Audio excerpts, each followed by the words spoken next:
13 वर्षों से आपकी सेवा में कार्यरत नागफनी टूर्स एंड ट्रेवल्स आपके लिए लेकर आया है। इस दिवाली, नवंबर और दिसंबर की छुट्टियों में श्री सम्मेद शिखर जी पंच तीर्थ यात्रा का सुनहरा अवसर अब बुकिंग पर पाएं। अतिरिक्त छूट हमारे साथ करें।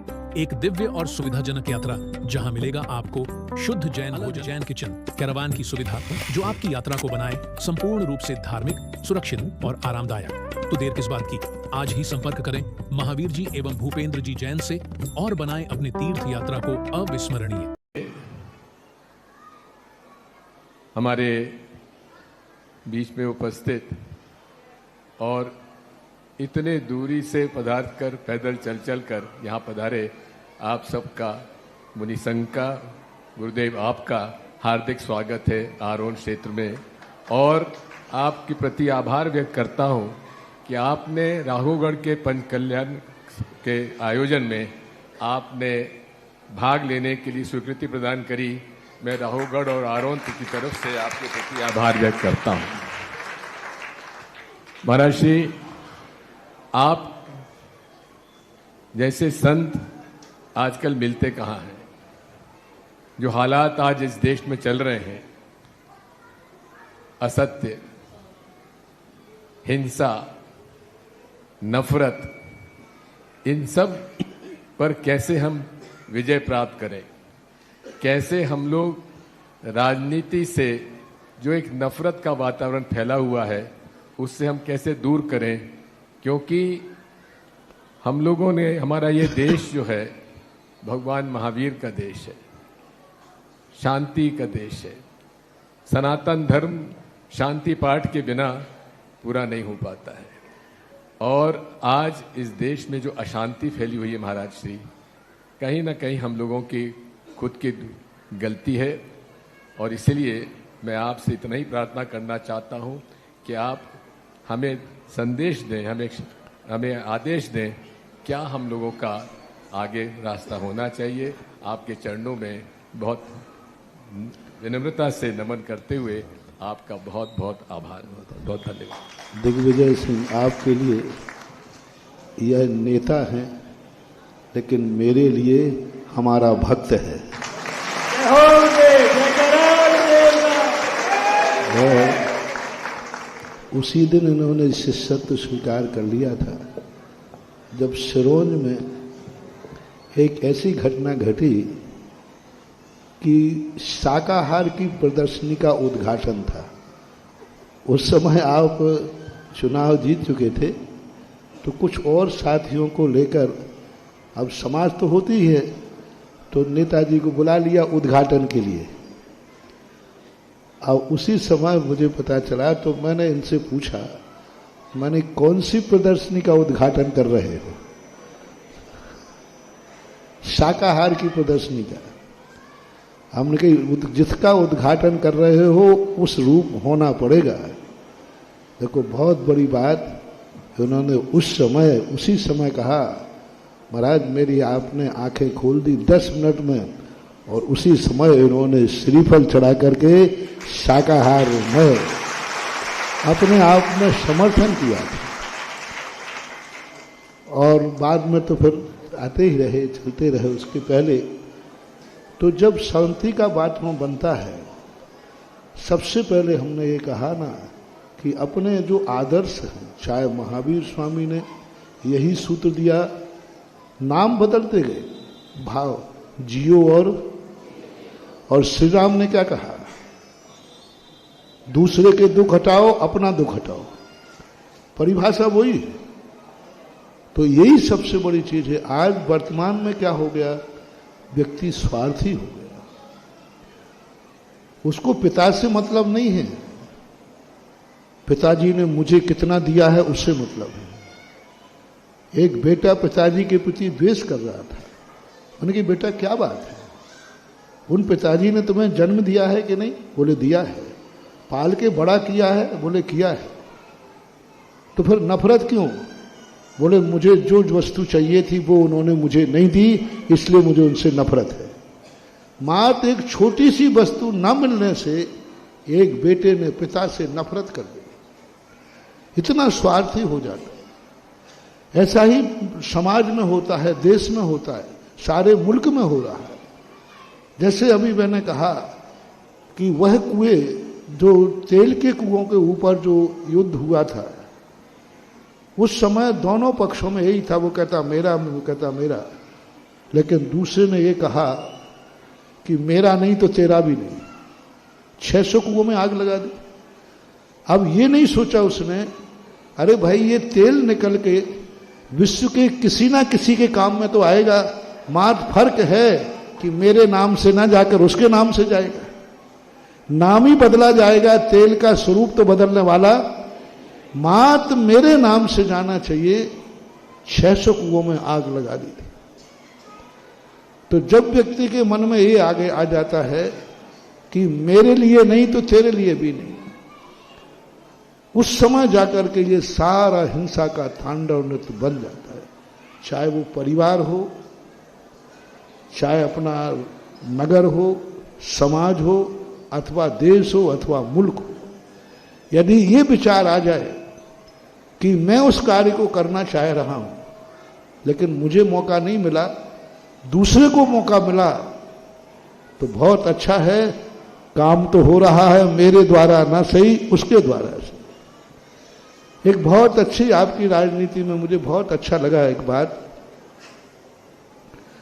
कि देश में हमारी पार्टियां बहुत हैं, अलग अलग पार्टियां होती, आप लोग कांग्रेस, बीजेपी होती है, घर की लड़ाई कोई बात नहीं, लेकिन जब विदेशी आक्रमण होता है तो पक्ष और विपक्ष दोनों मिलकर एक प्रस्ताव पास करते हैं। अभी जो कांड हुआ था, अभी जो कुछ लोगों को मार दिया था ना, अब कहीं भी, और जो उसका सिंदूर लुटाए, उसके लिए जब मैंने पेपर में पढ़ा, पर लोगों ने लाके दिखाया कि दोनों पक्ष पे कुछ मिलकर के कोई मतभेद नहीं, हम ना बीजेपी के हैं ना कांग्रेस के हैं, हम शुद्ध भारतीय हैं और भारत पर आक्रमण उठाया है। तो विपक्ष ने भी खुले हाथ से कहा कि नहीं, इस पर जैसा भी जवाब हो देना चाहिए। बस यही नीति हम चाहते हैं। बस ये दुनिया नाटक का रूप बन जाए कि जब रामलीला खिलती है मंच पर, तो राम और रावण दुश्मन बन के होते हैं और पर्दे के पीछे दोनों मिलकर चाय पीते हैं।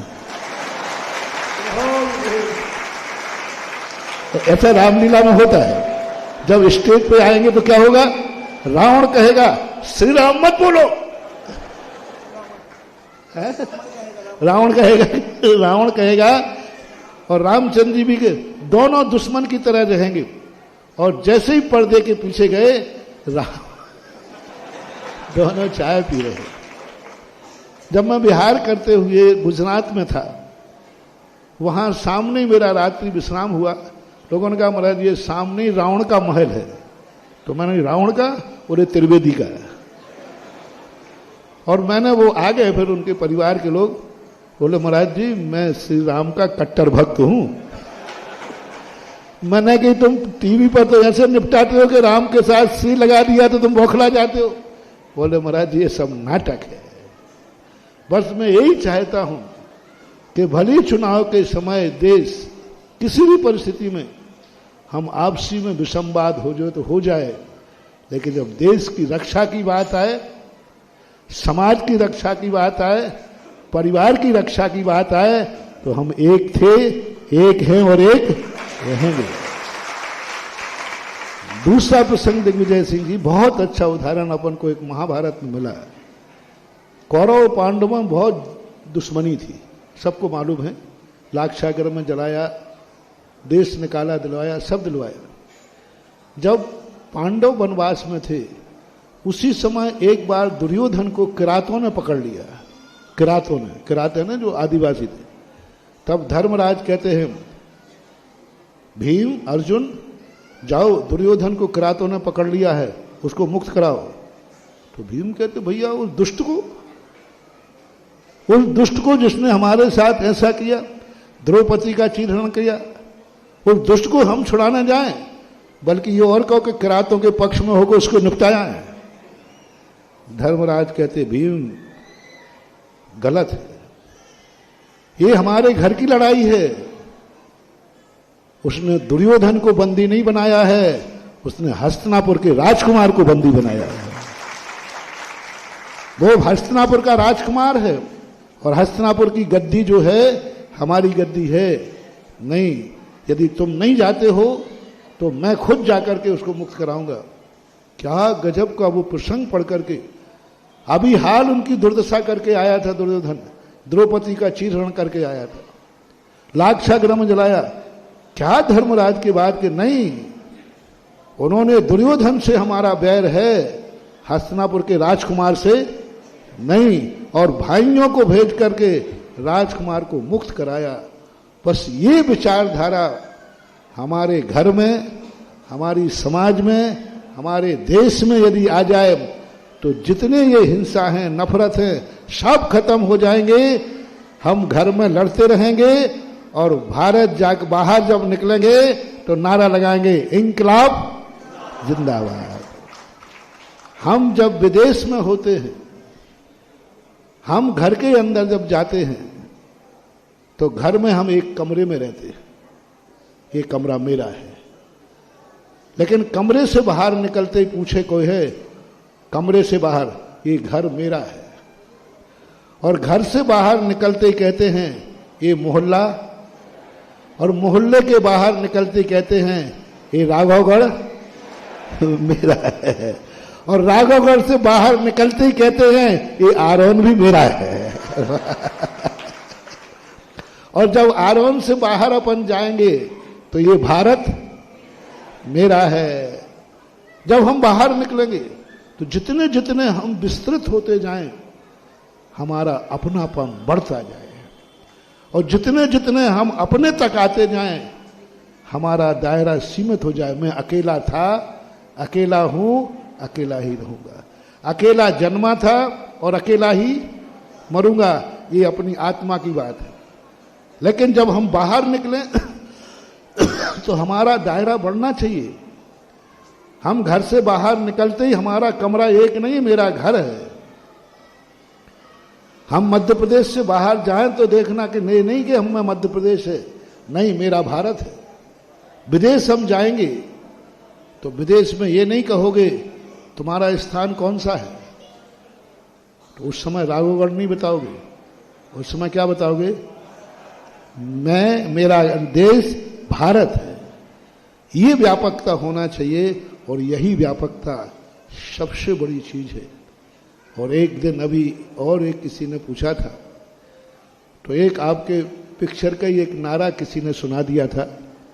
उस नारे में बहुत अच्छी दम थी, बहुत तुम्हारी किसी पिक्चर का नारा था। एक किसी व्यक्ति को पकड़ लिया जाता है और उससे कहा जाता है क्या तुम पाकिस्तान को जिंदाबाद बोल सकते हो?